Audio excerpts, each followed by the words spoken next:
I'm definitely not a therapist because I don't truly believe in therapy, but I like to consider myself a wise old man, and I'm trying my best to encourage and instigate a revolution amongst the youth where men take absolute self-accountability and they believe in themselves and they take responsibility for absolutely everything.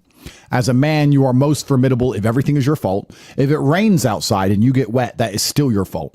Can you control the rain? No. Could you have brought an umbrella? Yes. You need to blame yourself for all things, the good and the bad. And by doing this, you take absolute self-accountability, which allows you to build a mental model in which you will find solutions, 1. 2, avoid trouble because you know that anything bad happens to you is your fault. And 3, be the most fearsome competitor possible because we're living in a very competitive world nowadays amongst the elites. The people who understand that you're living inside of a fish tank are trying very hard to get out. And you have to make sure that you can outrun some of them if you want to escape. It's an age-old adage. If a bear is chasing a group of people, you do not have to be the fastest one. You just have to be faster than the slowest. The slowest person is going to die. So as long as you're ahead of the majority of people, and you already should be because you're watching this emergency meeting, you stand a very good chance of avoiding slavery. Yeah, in the land of the blind, the one-eyed man is king, which is a very, very profound statement, which I really like, because if everybody was